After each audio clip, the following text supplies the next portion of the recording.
So hello guys, आज हम start कर रहे हैं कॉस्ट ऑडिट का chapter number 1, basics of cost audit. तो मैं कोशिश करूँगा इस वीडियो के अंदर अपन एक चैप्टर या फिर 2 चैप्टर अपन ख़त्म कर पाएँ और बिल्कुल एफिशिएंट तरीके से। ठीक है, तो बस आपको क्या करना है, अपना एक मॉड्यूल अपने साथ में ले लेना और प्लस अगर एक नोटबुक रख सको नोट्स बनाने के लिए तो बेस्ट है, नहीं तो अपने मॉड्यूल के अंदर ही मार्किंग कर लेना पेन से। ठीक है, तो ठीक है स्टार्ट करते हैं, आ जाओ। बेसिक्स ऑफ कॉस्ट ऑडिट है ना। अब इसमें सिर्फ उतना ही पढ़ना है जितना मैं हाईलाइट करूंगा एरिया, और प्लस जो मैं बताऊंगा बस उसको ही, एक्स्ट्रा कुछ भी पढ़ने की ज़रूरत नहीं है। और यहीं से ही क्वेश्चंस पुट होंगे और यहीं से क्वेश्चंस आएंगे। ठीक है, और एमसीक्यूज के लिए मैं बता दूंगा कहाँ कहाँ से एमसीक्यूज उठ सकते हैं। ठीक है, स्टार्ट करते हैं भाई। ठीक,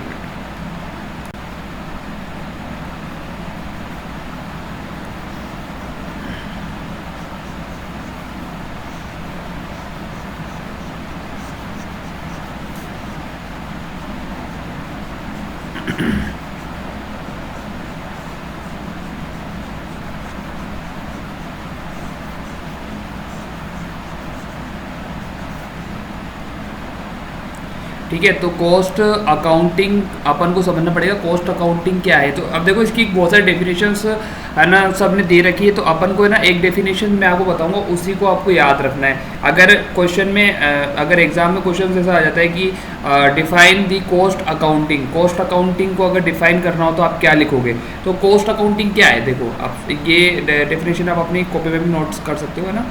देखो कॉस्ट अकाउंटिंग, ऑल्दो मैं इसमें से ही लिखवा रहा हूँ, लेकिन आपको है ना लिखते चलना है हाथ से। कुछ जितना लिखोगे ना आप उतना आपको चीज़ें रिटेन रहेगी, याद रहेगी। ठीक है, तो देखो cost accounting is a process of identification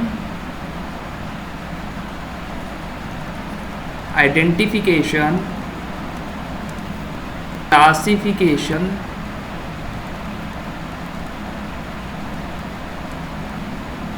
measurement and assign of cost to various cost object। ठीक है, सिर्फ ये याद रखनी है। अब मैं आपको बताता हूँ, देखो कॉस्ट अकाउंटिंग एक ऐसी प्रोसेस है ना, आइडेंटिफिकेशन, क्लासिफिकेशन और मेजरमेंट एंड असाइनमेंट की। मतलब कॉस्ट अकाउंटिंग क्या करता है कि है ना, अपन को आइडेंटिफिकेशन करना, यानी चीज़ों को अपन को आइडेंटिफाई करना, रिकॉर्ड्स को आइडेंटिफाई करना, साथ में क्लासीफाई करना कि कौन कौन से नेचर में है ना वो क्लासीफाई हो सकती है। ठीक है, उसके साथ में फिर उसका मेजरमेंट कैसे कर सकते हैं अपन, और उसका असाइनमेंट कैसे कर सकते हैं वेरियस कॉस्ट ऑब्जेक्ट से। अब यहाँ पे कॉस्ट ऑब्जेक्ट का मीन क्या है ना, कॉस्ट ऑब्जेक्ट मीन्स क्या, ये ऑब्जेक्ट उद्देश्य वाला ऑब्जेक्ट नहीं। ऑब्जेक्ट मतलब जहां पे अपन कॉस्ट को असाइन कर रहे हैं ना, उसका ऑब्जेक्ट क्या है ना, तो उसको असाइन करने का कॉस्ट का ऑब्जेक्ट पहचानना। तो cost accounting is the process of identification, classification, measurement and assignment of cost to various cost object. मेरे साथ वापस रिपीट करना और इसको अपने याद करके रखो। ठीक है, cost accounting is a process of identification, classification, measurement and assignment of cost to various cost object. ठीक है, अब जैसे ये कुछ डेफिनेशन दी हुई है, chartered institute of management accountants London, CIMA, है ना। तो इनके पढ़ोगे जैसे इन्होंने क्या बोला, कॉस्ट ऑडिट। अब इन्होंने कॉस्ट ऑडिट के बारे में बताया, cost audit is the verification of the correctness of cost accounts and of the adherence to the cost accounting plan, है ना। ठीक है, ये भी ठीक है। इनको अगर वैसे ये पूछेगा नहीं इतना डीपली, आप तो इसी को याद करके चलो। देखो मेनली तो आप इसी को याद कर चलो। देखो इसी के अंदर है ना आपको सब चीज़ें समझ में आ जाएगी। What is the cost accounting, ये कॉस्ट अकाउंटिंग के बारे में बता रहे हैं और ये कॉस्ट ऑडिटिंग के बारे में बता रहे हैं। ठीक है, ठीक है। अब स्कोप ऑफ कॉस्ट ऑडिट दिया गया कि ना कॉस्ट ऑडिट का स्कोप क्या है ना। The primary objective of cost audit is ensuring accuracy of cost data, accumulation and exact computation of the cost of a product. However, the vast scope of cost audit works as mirror of entities performance। मतलब ये क्या बता रहा है, जो cost audit है ना, cost audit किसकी तरह वर्क करता है कि वो है ना एक तरीके से ऑर्गेनाइजेशन का मिरर है।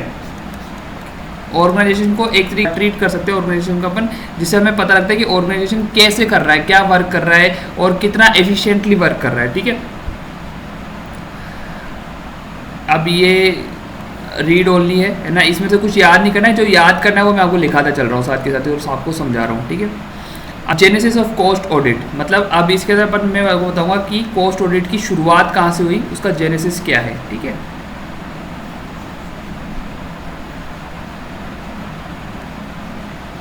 एक मिनट,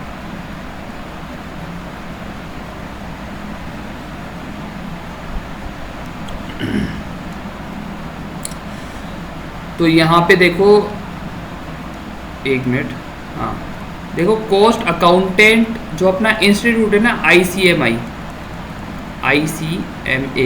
है ना, तो अब ये कहाँ से स्टार्ट हुआ सबसे पहले वो बताया गया है। देखो अब ये भी आपके लिए जानना बहुत ज़रूरी है, अगर आप CA में कर रहे हो ना तो आपको अपने इंस्टीट्यूट के बारे में जानना बहुत बहुत ज़्यादा ज़रूरी है। तो देखो 1944 में क्या हुआ था, Institute of Cost and Works Accountants of India was established under the Companies Act 1913। आपको कंपनीज एक्ट के बारे में पता होगा, वैसे ये बोल दो अभी यहाँ पे रेलेवेंट नहीं, फिर भी समझना। सबसे पहले कंपनीज एक्ट है 1913 का है, इससे पहले भी काफ़ी थे, ब्रिटिश जो सरकार थी उसके अंदर, लेकिन अपन को इतना जान रखना है 1913, उसके बाद में 1956 और अभी करंटली चल रहा है 2030। तो सबसे पहले क्या हुआ था कि cost and works accountant of India है ना, तो पहले अपने जो इंस्टीट्यूट था वो ICWAI के नाम से जाना जाता था। तो वो कब कैसे एस्टेब्लिश हुआ था, जो 1913 वाला कंपनीज एक्ट था ना उसके अंडर में एस्टेब्लिश हुआ था। ठीक है, एज ए लिमिटेड कंपनी। ठीक है, 1959 यानी आफ्टर द इंडिपेंडेंस है ना, वो तब क्या हुआ कि ना institute of cost and works accountants of India ICWAI was established as a act बना दिया गया। ठीक है, और 2012 में क्या हुआ कि अपने इंस्टीट्यूट का रीनेम हो गया है ना, रीनेम क्या हो गया, ICWAI से ICMI हो गया, institute of cost accountants of India. ठीक है, अब कॉस्ट ऑडिट की हिस्ट्री देख लेते हैं। तो ये MCQ भी ध्यान रखना कि ये ना 1965 के अंदर जेनेसिस ऑफ कॉस्ट ऑडिट माना जाता है। ठीक है, अब ये जो मैं लिख रहा हूँ ना ये आपको अपने मॉड्यूल में ही लिख लेना है साइड में, ये तो पेंसिल से, ये पेन से, नोटबुक में भी लिख सकते हो, लेकिन प्रेफर यही करूँगा कि मॉड्यूल में साथ के साथ आप मार्किंग करते चलो, क्योंकि जब आप इसको दोबारा देखोगे ना मॉड्यूल को तो आपको सिर्फ मार्किंग वाले पॉइंट्स को ही पढ़ना है, एक्स्ट्रा कुछ भी नहीं पढ़ना है। ठीक है, तो 1965 में जेनेसिस ऑफ कॉस्ट ऑडिट माना जाता है। वो 1965 cost audit was first introduce in India with the introduction of section 233B of companies act 1956 of cost audit and section 209। ये आपको लर्न करने की जरूरत नहीं है, 1965 याद रखो है ना। उसके बाद में क्या हुआ, 1965 से 2008 के अंदर 44 इंडस्ट्री कवर की गई है ना, जिनको कॉस्ट रिकॉर्ड मेंटेन करने थे और कॉस्ट ऑडिट करवानी थी है ना, ऑन स्पेसिफिक बेसिस। ठीक है ना। अब 2008 के अंदर फिर एक्सपर्ट एक ग्रुप बनाया गया। ठीक है, ये आपको याद नहीं करना, आपको मेन तो क्या याद रखना, 1965 में जेनेसिस ऑफ कॉस्ट ऑडिट आया था, यानी कॉस्ट ऑडिट की उद्गम हुआ था, शुरुआत हुई थी। ठीक है, आगे बढ़ते हैं है ना। सबसे मोस्ट इम्पोर्टेंट है, यहाँ से आपको देखो 5 या 7 नंबर का है ना शॉर्ट नोट देखने को जरूर मिल जाएगा ना। अब ये आपको कैसे याद हो गया, आप देख लो 5 या 10 मिनट बाद में ना खुद से है ना बोल पाओगे और खुद से याद रख पाओगे। मैं आपको एक मस्ट ट्रिक बताने वाला हूँ, बस एक बार वीडियो में बने रहे। एक मिनट, तो ये मैं आपको दिखाऊंगा ना स्कैनर और पास्ट पेपर के अंदर कि ये मल्टीपल बार, बहुत बार पूछा जाता है ये चीज़ है ना। वेम कर लो इसको ना, वेरी इंपॉर्टेंट है ना। तो अब ये क्या है, ऑब्जेक्टिव ऑफ कॉस्ट ऑडिट बहुत बार पूछे जाते हैं, तो ऐसे आप इसको लर्न करने जाओगे ना तो आपको मुश्किल से 2 या 3 याद रख पाओगे, लेकिन लॉन्ग टर्म के लिए आप कैसे याद रख पाओगे मैं आपको बताता हूँ ना। देखो ऑब्जेक्टिव 2 टाइप से बताया गया है इसमें ना, एक तो सोशल ऑब्जेक्टिव और एक जनरल ऑब्जेक्टिव। तो अभी तो जो मैं बता रहा हूँ ना वैसे याद रखो। देखो मैं आपको एक निमोनिक दे रहा हूँ है ना, P2 3I, P2 3I Vodafone,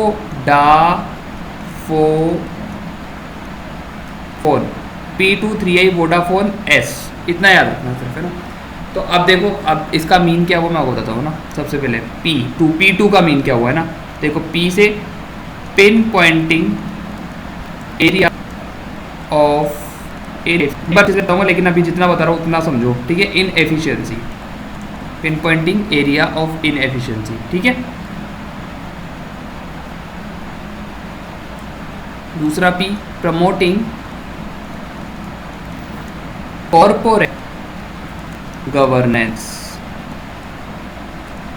ठीक है। 3I में पहला I inventory valuation, inter firm comparison, ठीक है। और एक आई क्या आएगा, inventory valuation, inter firm comparison, और एक आई किस में आएगा आपका, चलो ठीक है देखते हैं एक मिनट है ना। एक आई आपका आना चाहिए P2 3I। एक्चुअली क्या मैंने भी रिटेन कर रखे थे, मेरे पास कोई नोट्स नहीं है, मैं एक बार इसमें देख के बता देता हूँ आपको ना।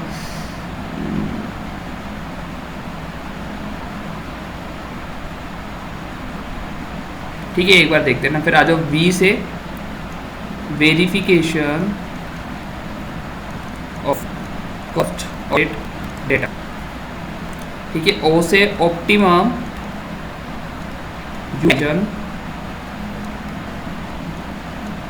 यूटिलाइजेशन और है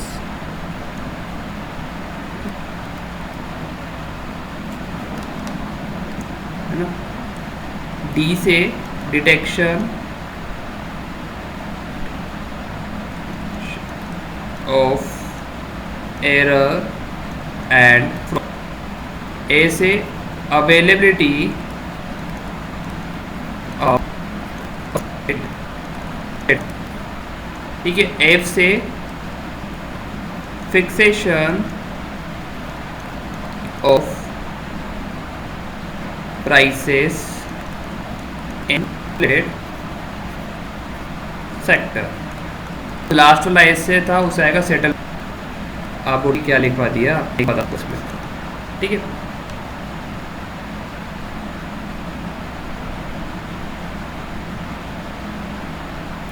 ठीक है अब देखो कॉस्ट ऑडिट के ऑब्जेक्टिव क्या है वो अपन देख रहे हैं ना। तो कॉस्ट ऑडिट के ऑब्जेक्टिव देख लेते हैं। देखो अब इसमें क्या है, verification of cost account with A view of ascertaining that these have been properly maintained and compiled according to the cost accounting system followed by the enterprise। अब देखो जैसे इस बी का देखो मैंने यहाँ लिखा था verification of cost audit data.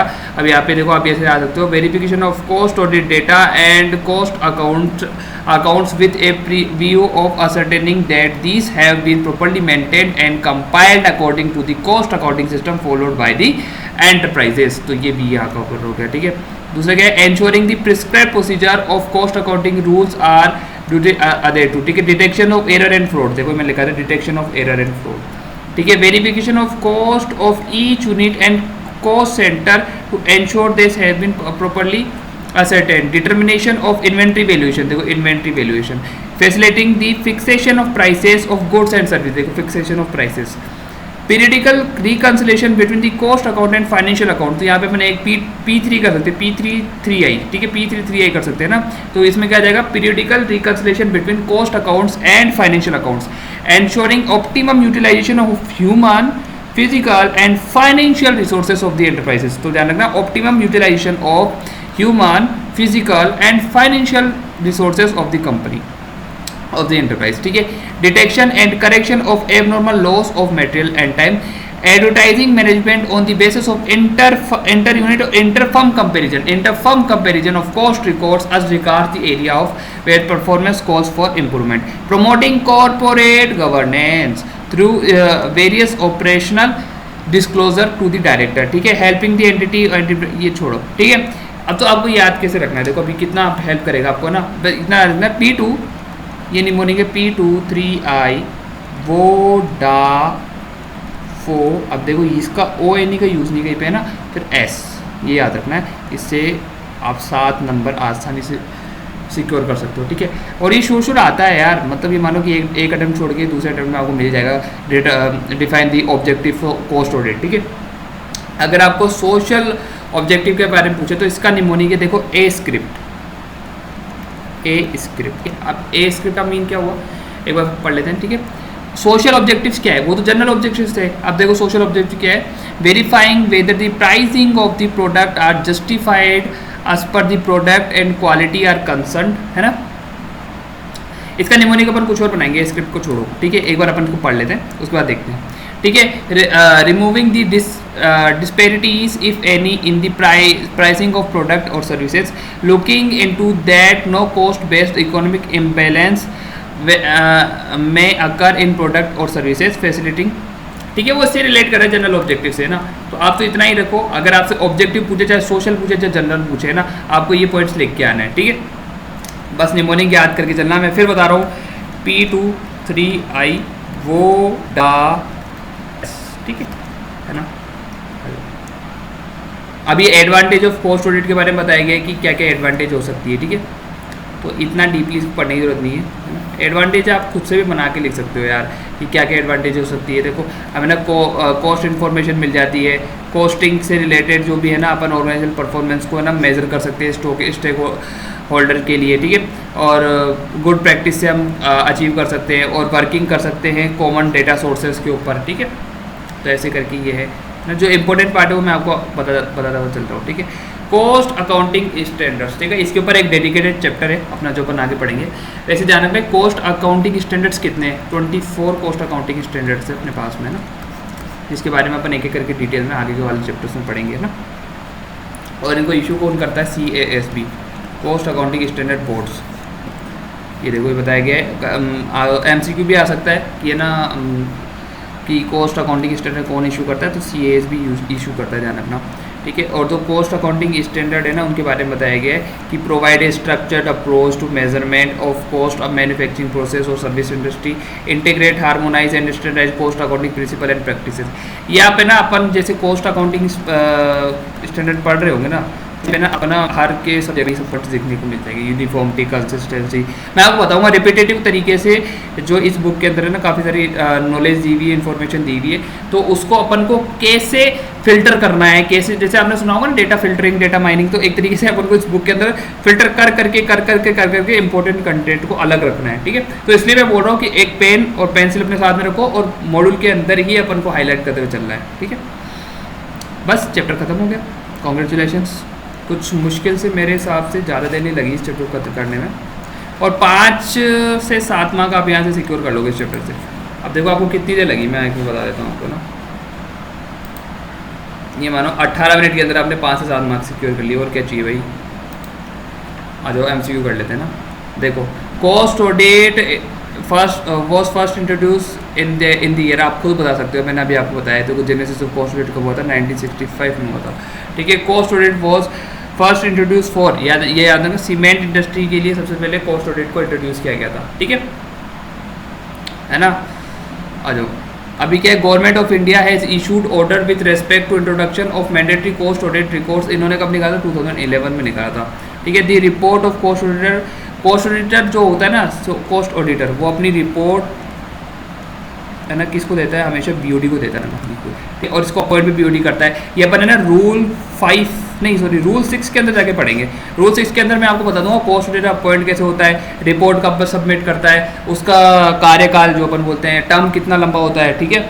और अगर कोई कैजुअल वैकेंसी होती है तो वो कैसे भरी जाती है, वो सब मैं आपको है ना रूल 6 के अंदर जाके बताऊंगा। CRA रूल्स है, कॉस्ट क्या बोलते हैं, company rules, company and audit rules करके 2014, इसके अंदर है ना रूल 6 है, वो उसके अंदर दिया हुआ है, ठीक है। तो BOD इसका आंसर हो जाएगा, ठीक है। अभी क्या, the cost auditor of the company who will default compliance with section 140 shall be punishable with, कौन सा सेक्शन पनिशेबल होता है, सबसेक्शन 2 टू सबसेक्शन 5 ऑफ 147 है ना, ठीक है। और ट्रू फॉल्स दिए में इनको आप अपने से कर लेना, MCQ मैंने करवा दिए हैं, ठीक है।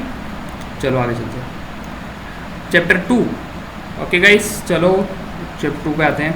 ये इंपॉर्टेंट चैप्टर है, ये मानो कि आपको 7 to 10 मार्क का है, 7 to 10 मार्क का है, और इसके अंदर कुछ प्रैक्टिकल्स भी है ना। तो मैं अभी एक बार थ्योरी पोर्शन करना नेक्स्ट वीडियो में, ठीक है। मैं इस वीडियो को ज़्यादा लंबा नहीं करना चाहता, लेकिन जो अपना थ्योरी वाला कंटेंट है उसको तो मैं इसके अंदर लेता हूँ। वो चैप्टर बहुत छोटा था फर्स्ट वाला, तो सेकंड को अपन हाफ ले लेते हैं, ठीक है।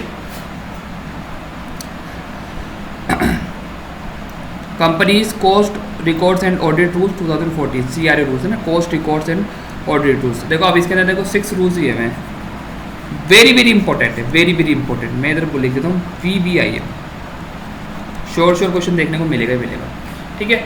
अब इसका देखो मैं एक चार्ट बनवाता हूँ आपको ना, उसके हिसाब से अपन को पढ़ना है ना। एक बार आपको चार्ट बना देता हूँ, एक मिनट।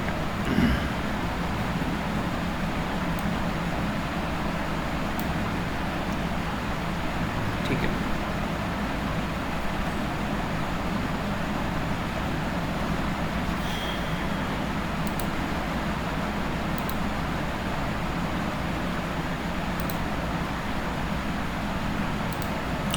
ठीक है, तो अपन चार्ट बनाने स्टार्ट करते हैं, जो जितने भी रूल्स हैं उनका। ठीक है, मेक श्योर मैं ये मान रहा हूँ कि आप अपनी नोटबुक में मेरे साथ ये चार्ट बना रहे होंगे ना।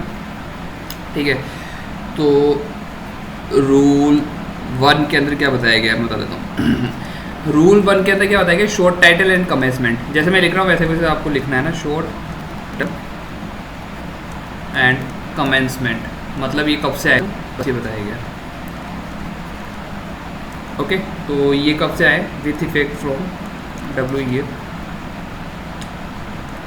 30 June 2014, they shall come into force. ठीक है, रूल सेकंड क्या बताता है, डेफिनेशन बताता है। डेफिनेशन किस किस की बताता है ये, एक्ट की, पोस्ट अकाउंटेंट की,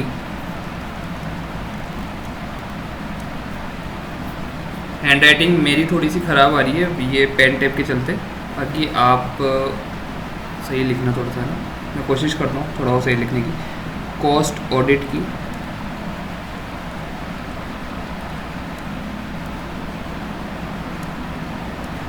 कॉस्ट रिकॉर्ड की। आपको मॉड्यूल से कुछ, आप जो चार्ट बना रहा हूँ उसी के हिसाब से पढ़ने सारे रूल्स, कुछ भी नहीं छूटेगा इसमें ना।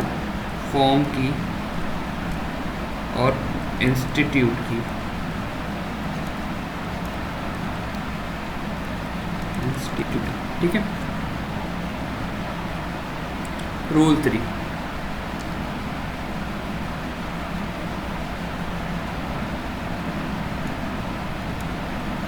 रूल 3 है ना।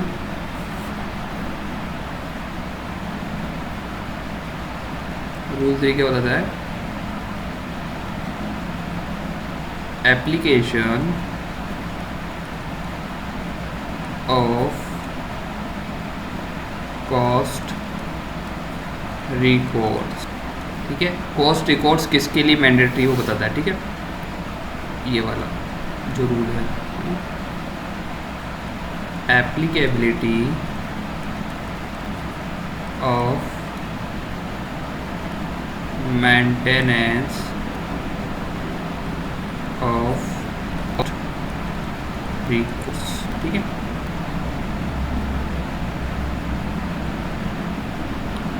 ये बताता है चाहे डोमेस्टिक कंपनी हो या और फॉरेन कंपनी हो, है ना, engaged in production of goods or providing services.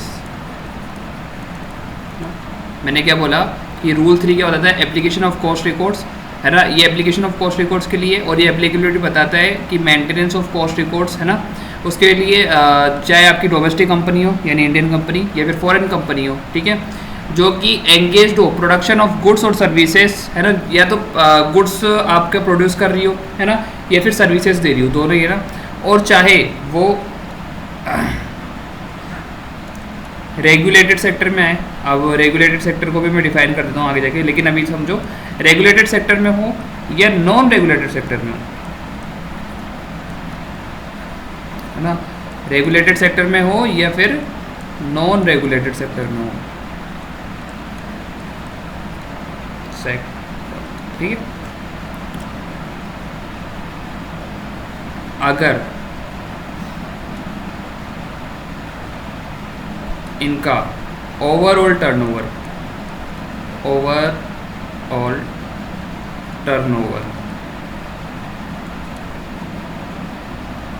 Is more than, focus करना है यहाँ पे, मोर देन, है ना, और इक्वल टू, मोर देन और इक्वल टू 35 करोड़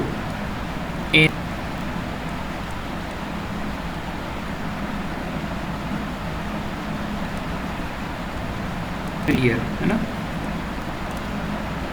तो ये क्या हो जाएगा, मैंडेटरी हो जाएगा ना, कॉस्ट रिकॉर्ड्स को मेंटेन करना। ध्यान रखना रूल 3 क्या होता है कि है ना, एप्लीकेबिलिटी किसके ऊपर आ जाएगी, कॉस्ट रिकॉर्ड्स की, जिसका टर्नओवर है ना प्रीसीडिंग ईयर के 35 करोड़ या तो हो गया हो, ये से ज़्यादा हो, है ना, तो उसको मैंडेटरी हो जाएगा। ठीक है, अब मैं एक बार रेगुलेटेड और नॉन रेगुलेटेड सेक्टर बता देता हूँ ना। रेगुलेटेड, देखो अब इसको भी याद रखने के लिए मैं आपको ना एक निमोनिक देता हूँ, ध्यान रखना, FTE PDS, FT और PS, ध्यान रखना, FTE और PDS होता तो क्या है। देखो F से क्या है, फर्टिलाइजेशन, फर्टिलाइजर्स, ठीक है। T से क्या है, टेलीकम्युनिकेशन,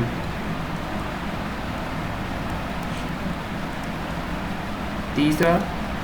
E से क्या है, इलेक्ट्रिक। P से क्या है, petroleum.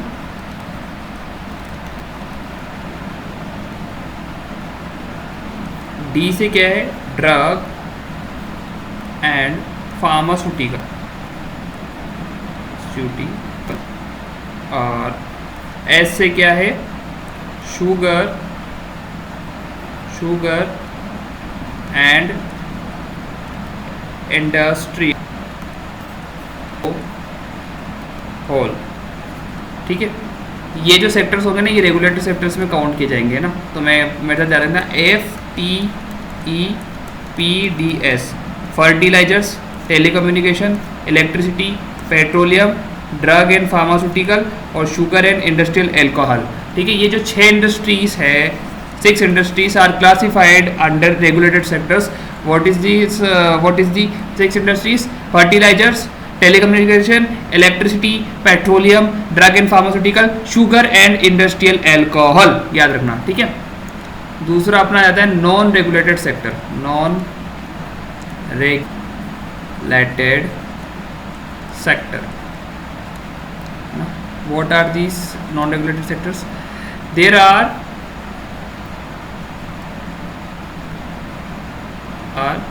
30 industries are classified under non-regulated sector। ठीक है, ये ध्यान रखना, 33 इंडस्ट्रीज को किस में क्या क्लासिफाई किया गया, नॉन रेगुलेटेड सेक्टर्स के लिए। अब जो इन दोनों में नहीं आएंगे ना, उनको अदर सेक्टर्स कहा जाएगा। ठीक है, एक चीज ध्यान रखना, यहाँ पे अगर मैं इसको रेगुलेटेड सेक्टर को A बोल के चलूँ, है ना, नॉन रेगुलेटेड को B बोल के चलूँ, और इसको तो मैं बताता हूँ ना, तो यहाँ पे मैं, क्योंकि आगे टर्नओवर कैलकुलेशन की जरूरत पड़ेगी अगले रूल के अंदर, है ना। देता हूँ टर्नओवर कैलकुलेशन, है ना। ध्यान रखना, अगर मैं कहीं पर बोलूँ individual turnover, individual turnover A+B, और मैं बोलूँ ओवरऑल टर्नओवर,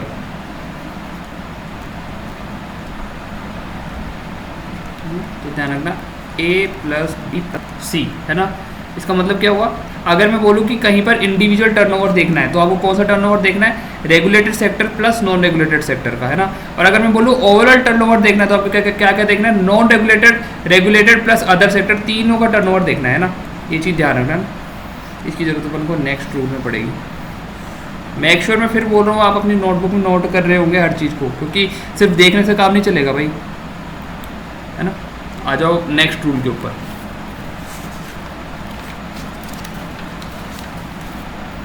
ये इम्पोर्टेंट है ना, इम्पोर्टेंट तो सारी है पर थोड़ा सा फोकस करना ना। रूल 4 ये बताता है applicability of cost,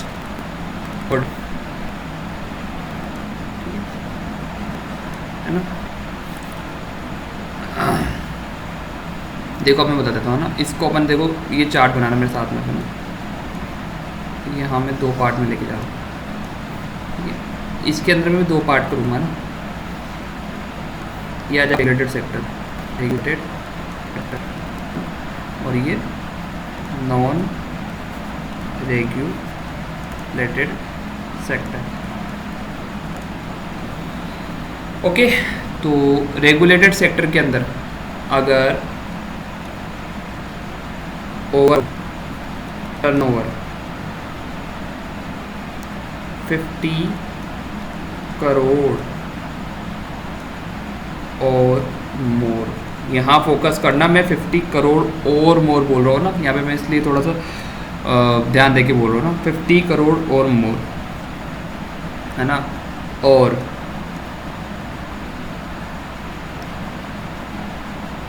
individual turnover, अब आपको ओवरऑल में फ़र्क क्या होता है ना, इंडिविजुअल टर्नओवर और नॉन रेगुलेटेड सेक्टर में ओवरऑल टर्न 100 करोड़ और 35 करोड़ और ना। अगर ये क्राइटेरिया फुलफिल हो जाते हैं, है ना, अगर ये क्राइटेरिया फुलफिल हो जाते हैं तो यहाँ पे क्या हो जाएगा, कॉस्ट ऑडिट मैंडेटरी हो जाएगी। देखो अब ये जो दूसरा मैंने बनाया था, देखो एग्जेम्पशन फ्रॉम कॉस्ट ऑडिट, ये 3 सेक्टर्स है ना, देखो ना, जो कॉस्ट ऑडिट से क्या है कि वो आपका एग्जेम्प्ट है। अब इसके अंदर ना, एक मिनट,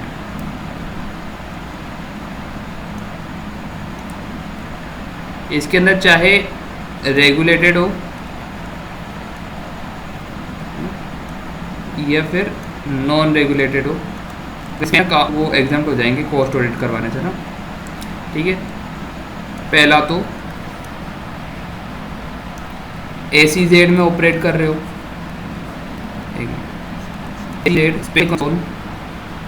ऑपरेटिंग। दूसरा रेवेन्यू फ्रॉम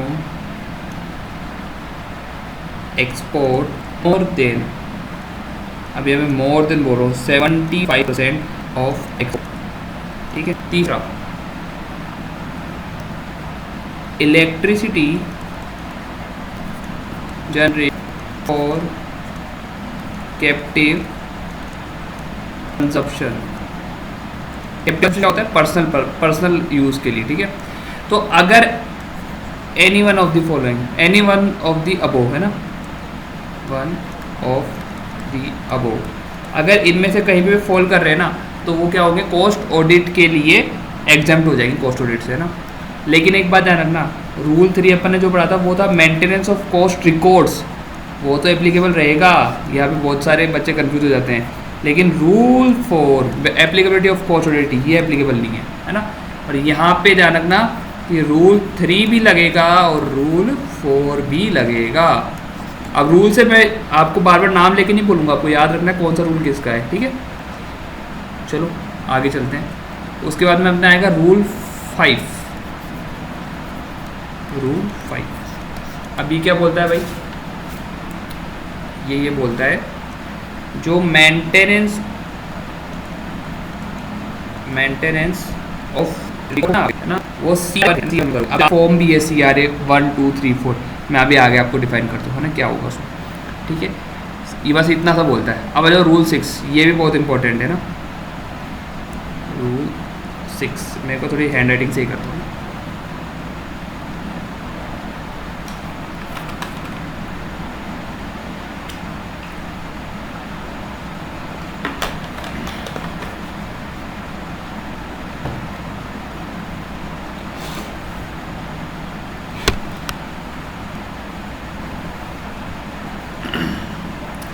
ठीक है, आ जाओ।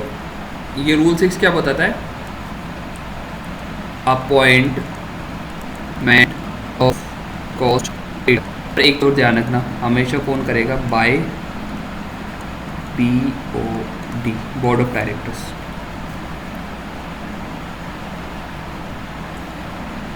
अब इसके अंदर भी अपन दो पार्ट बना सकते हैं ना। पार्ट ए क्या है? Regular appointment.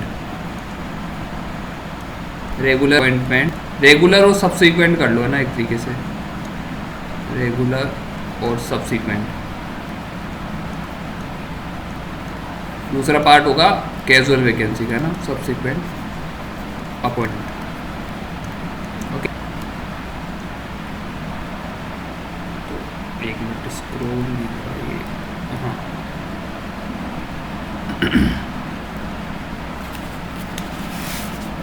देखो, appoint BOD within 1 of financial year। ठीक है, 180 दिन के अंदर अपॉइंट करेगा BOD commencement of financial year से। ठीक है, दूसरा स्टेप क्या होगा? इन्फॉर्म करेगा, भाई अपॉइंट करेगा और उससे पहले यानी इसके साथ में इन्फॉर्म भी करेगा कॉस्ट ऑडिटर को कि भाई आपको है ना अपॉइंट किया जा रहा है। ऐसा रूल में लिखा गया है भाई, मैं मन से नहीं बता रहा हूँ आपको, है ना। ठीक है, फिर उसके बाद में इन्फॉर्म करेगा। ये कौन कर रहा है? इन्फॉर्म BOD कर रहा है। इन्फॉर्म सेंट्रल गवर्नमेंट को इन्फॉर्म करेगा, हमने सेंट्रल गवर्नमेंट हमने कॉस्ट ऑडिटर को रख लिया है। अब इसको भी देखो कब इन्फॉर्म करेगा, ये चार्ट बना के चलना, ये जीवन दान चार्ट है आप सबके लिए। ठीक है, with in 30 days from appointment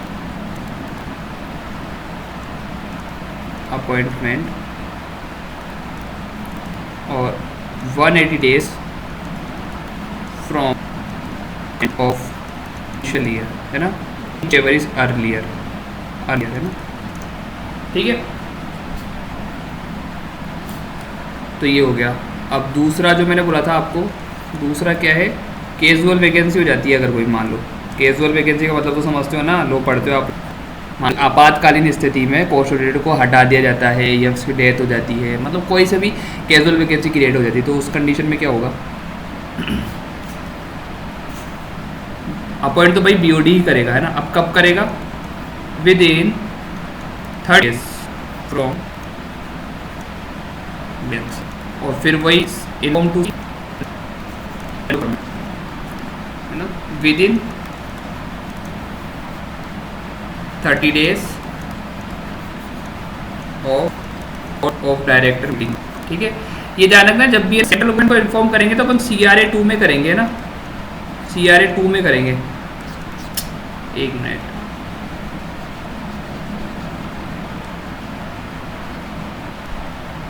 CRA 2 में करेंगे, है ना। और मेंटेनेंस ऑफ कॉस्ट रिकॉर्ड्स किस में रखेंगे? CRA 1 में रखेंगे, जैसा मैंने रूल 5 में बताया था ना। एक मिनट, यहाँ पे भी शायद मैंने नहीं लिखा था, एक minute. Inform to central government, यहाँ पे ध्यान रखना CRA 2 में। सेंट्रल गवर्नमेंट पे जहाँ पे भी अपन इन्फॉर्म करेंगे CRA 2 में इन्फॉर्म करेंगे ना। ठीक है, अब आ जाओ, ये दोनों के लिए सेम है, कैजुअल वैकेंसी और रेगुलर अपॉइंटमेंट दोनों के लिए ना। Auditor shall submit its report to board of directors, है ना। Auditor shall continue till expiry of 1 days from of financial. ठीक है, इसको मैंने इसलिए फोकस किया है कि ये ना अपनी रिपोर्ट कब तक सबमिट करेगा वो? 180 days from end of financial year. Commencement नहीं है, यहाँ पे ध्यान रखना ना। ओके, मतलब अपना ऑफिस कब तक कंटिन्यू करेगा, जब तक ये 180 डेज नहीं हो जाते फाइनेंशियल ईयर के। और ध्यान रखना सबमिशन ऑफ रिपोर्ट, या तो 180 डेज हो जाए मतलब फाइनेंशियल ईयर एंड होने से, या फिर अपनी रिपोर्ट सबमिट कर दे। सबमिशन ऑफ रिपोर्ट्स को, एक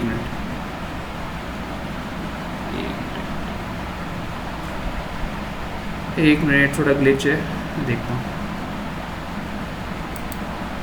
ठीक है, तो ऑडिटर अपना ऑफिस कब तक कंटिन्यू कर सकता है, या तो एंड ऑफ फाइनेंशियल ईयर से 180 डेज और submission of report which ever is earlier, है ना।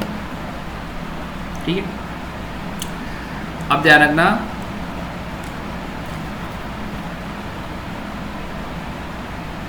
Cost audit report submitted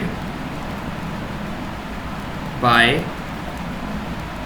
cost auditor in C3 in 180 days from end of financial year। ठीक है, देन उसके बाद क्या करेगा, BOD cost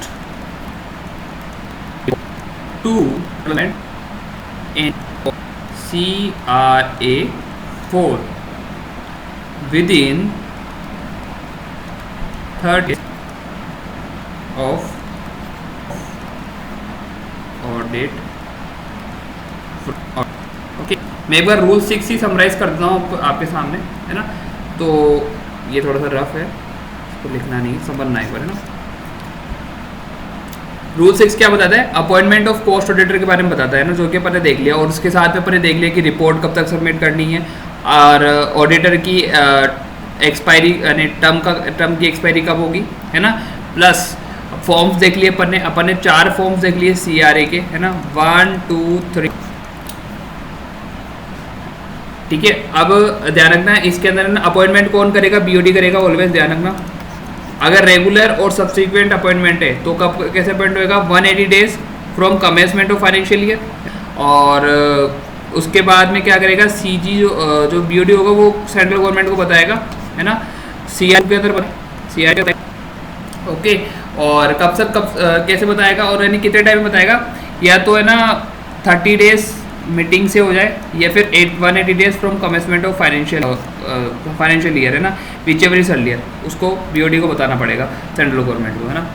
अगर कोई कैजुअल वैकेंसी होती है तो वो BOD फिल करेगा और 30 डेज में फिल करेगा, और फिर गवर्नमेंट को बताएगा कि भाई साहब, है ना, हमने कॉस्ट ऑडिट को अपॉइंट कर लिया कैजुअल वैकेंसी में, है ना। और वो CRA 2 में बताएगा, जैसे कि मैंने आपको बताया था। ठीक है, CRA 2 में बताएगा, और है ना कब तक बताएगा वो, 30 days from board meeting, 30 days from board meeting, है ना। ठीक है, कॉस्ट ऑडिटर जो होगा वो अपना ऑफिस कब तक कंटिन्यू कर सकता है ना, अपना ऑफिस कंटिन्यू कर सकता है 180 days from end of financial year, है ना, from end of financial year, है ना। और सबमिशन ऑफ इस रिपोर्ट विच इज अर्लियर तक अपना ऑफिस कंटिन्यू कर सकता है ना। और ऑडिट रिपोर्ट कब तक सबमिट करनी है, 180 days from end of financial year, पहले कर सकता है, लेकिन 180 days from end of financial year तक करनी है। ठीक है, उसके बाद में क्या होगा कि जो कॉस्ट ऑडिटर होगा ना, कॉस्ट ऑडिटर अपनी रिपोर्ट किस में सबमिट करेगा, CRA 3 में करेगा। किस BOD क्या करेगा, इस रिपोर्ट को उठाएगा, इस रिपोर्ट को अपने हिसाब से चेक करेगा, एक बार डीप एनालिसिस करेगा। उसके बाद में क्या करेगा, इसी रिपोर्ट को CG को दे देगा, सेंट्रल गवर्नमेंट को दे देगा, CRA 4 के अंदर दे देगा। और कब तक देगा, 30 days from receipt. 30 days from receipt मतलब जब से रिपोर्ट मिली है BOD को कॉस्ट ऑडिटर से, उसके 30 दिनों के भीतर दे देगा। ठीक है, अब एक बार सारे रूल्स देख लेते हैं। जो रूल 1 था जो अपना, रूल 1 क्या, रूल बताता है शोर्ट टाइटल एंड कमेंसमेंट एक डेट दी हुई थी, ठीक है। रूल 2 जो था वो बताता है डेफिनेशन के बारे में। रूल 3 क्या बताता है, मेंटेनेंस ऑफ कॉस्ट रिकॉर्ड्स के बारे में, जो अपन ने देखा 35 करोड़ वाली जो लिमिट थी। रूल 4 क्या बताता है, एप्लीकेबिलिटी ऑफ कॉस्ट ऑडिट के बारे में बताता है, जिसमें अपने रेगुलेटेड और नॉन रेगुलेटेड सेक्टर दोनों देखा था, ठीक है।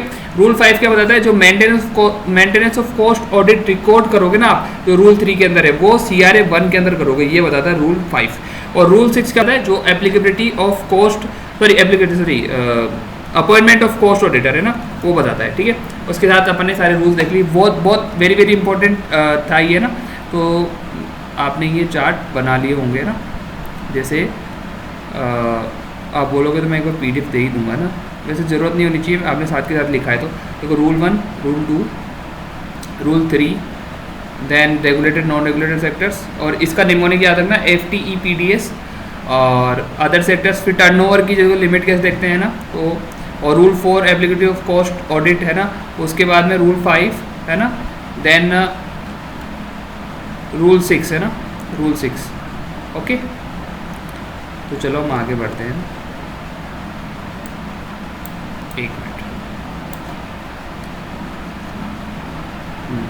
तो इसमें भी अगर आप देखोगे तो ये देखो, ये दे रखा है रूल 1, रूल 2, रूल 3 है ना, रूल 4, ओके, रूल 5, रूल 6। अगर आप एक बार इसको भी पढ़ना चाहो तो देख सकते हो, है ना। तो उसके बाद में फॉर्म्स दिए गए है ना। अब देखो इन फॉर्म्स को याद करने का मैं तरीका बताता हूँ। देखो 4 तो फॉर्म है, आपको पता है। आप देखो इसके अंदर इतनी सारी हेडिंग्स दी हुई है, आप इतनी सारी हेडिंग्स तो आप याद करने जाओगे नहीं।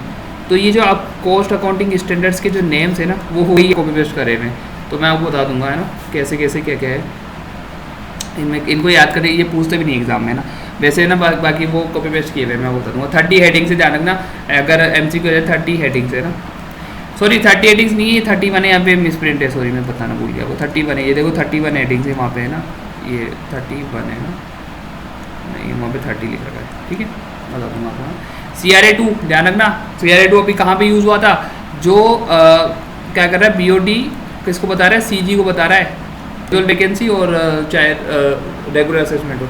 अब इसके अंदर आपको ना इसके कंटेंट्स याद रखने हैं ना।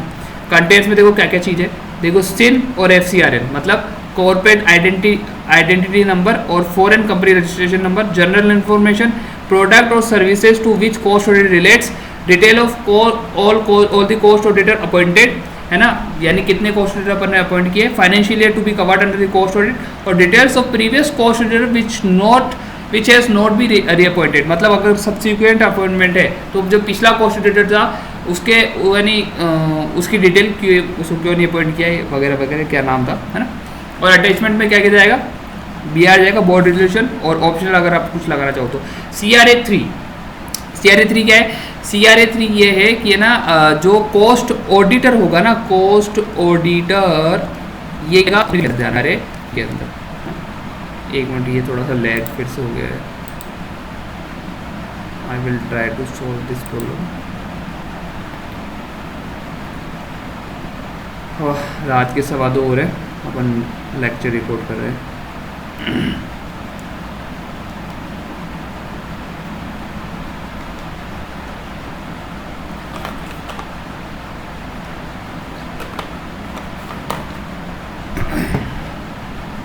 ठीक है, कॉस्ट ऑडिटर अपनी रिपोर्ट बोर्ड ऑफ डायरेक्टर को देगा, ठीक है, CRA 3 के अंदर। अब इसके देखो क्या क्या कंटेंट्स है, ये आपको एज इट इज़ याद होने चाहिए, इसमें से बहुत बार MCQ आता है भाई, बहुत बार आता है ना। तो पार्ट इसमें देखो 4 पार्ट है, ABCD है ना। तो पार्ट A के अंदर क्या बताया गया, general information, general details of cost auditor, cost accounting policy, product services, details of the companies as a whole, ठीक है।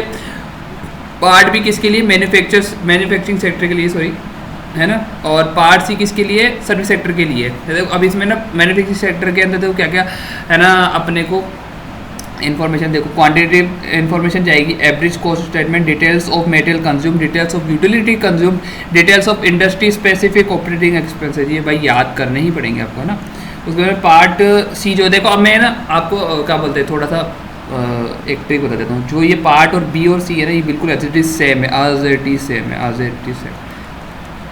ये भी आप रिविजन करो तो आपको ध्यान आ जाए और फटाफट ग्रैब कर लो, ठीक है। तो इसको याद करो, ये याद हो जाएगा, ठीक है। पार्ट D जो है ना, इसके कंटेंट बहुत बार पूछ लेता है MCQ में भाई, अगर आप इसके अंदर वाले MCQ देखोगे पास्ट पेपर के तो इसमें क्या क्या है देखो, product and service profitability statement, profit reconciliation, value addition and distribution of earning. देखो इसके लिए अपन वैल्यू एडिट का सम भी करेंगे, मैं आपको बताऊंगा। Financial position and ratio analysis और related party transaction, reconciliation of indirect taxes, है ना, ठीक है। CRA4 क्या है, ये कॉस्ट ऑडिटर से रिपोर्ट लेके BOD CG को देता है ना। अब इसके अंदर ध्यान रखना, जो आपने CRA2 में देखा ना, वही का वही कॉपी पेस्ट है। बस एक चीज़ है कि यहाँ पे देखो अटैचमेंट के अंदर क्या जाएगा, XBRL डॉक्यूमेंट जाएगा, है ना, बस, और कुछ भी चेंज नहीं है इसके अंदर ना। जो CRA2 में था वही का वही कॉपी पेस्ट CRA4 के अंदर है ना, उसको एक बार आप देख लेना, ठीक है। अब आगे आते हैं, अब ये वो चार्ट फॉर्म में बताया गया था और यहाँ पे खोल के बताया गया है, तो ये इंपॉर्टेंट नहीं है आपके लिए, ये कुछ भी इंपॉर्टेंट नहीं है, ये CTA नंबर वगैरह ये कुछ भी इंपॉर्टेंट नहीं है, ये सिर्फ रीड ओनली है। अगर आप फ्री हो तो आप पढ़ सकते हो, ये कुछ भी इंपॉर्टेंट नहीं है इसमें से, ठीक है। आपको आ गया जाना है। अब ये CRA1 का जो है ना फॉर्मेट दिया गया है ना, तो इसको अपन आप एक बार देख लेना, ठीक है। इसमें क्या क्या डिटेल्स जाती है ना, और प्रैक्टिकल नॉलेज पर्पज से के लिए ये है ना, क्योंकि भाई क्या क्या है सारे CRA वाले जो फॉर्म्स है उनकी डिटेल दी गई है ना, ठीक है।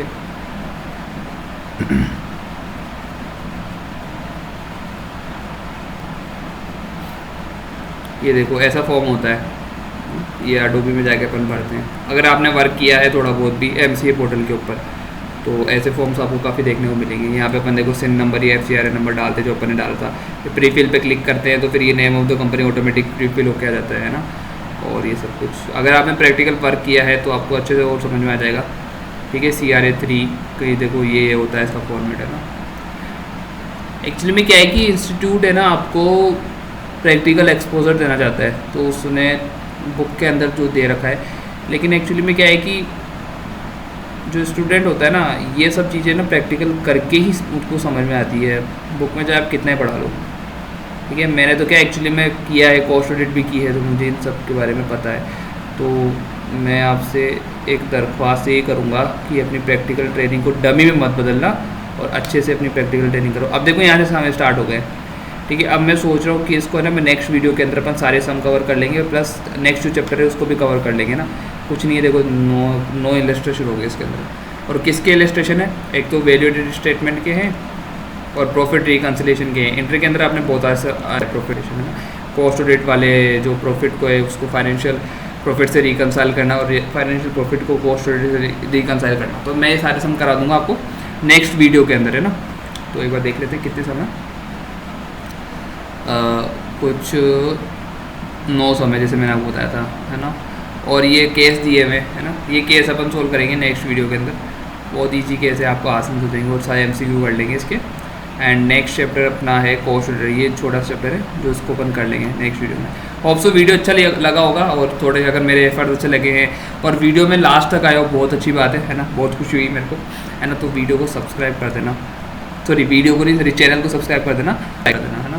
तो बस यही आपकी पीछे मैं कोशिश कर रहा हूँ, जैसे मेरे को टाइम मिलेगा मैं और सब्जेक्ट के वीडियोस लेके आऊँगा साथ में। अगर आपको अच्छा लगता है मेरा तरीका पढ़ाने का, या फिर अगर कोई दिक्कत है, मान लो गलत भी पढ़ा रहा हूँ, या फिर गलत तो नहीं पढ़ाऊँगा खैर, है ना, अगर तरीका अच्छा लग रहा है तो मुझे कमेंट्स में बता देना, मैं इम्प्रूव करूँगा इसको, ठीक है। तब तक के लिए बाय बाय, थैंक यू, मिलते हैं नेक्स्ट वीडियो में, थैंक यू।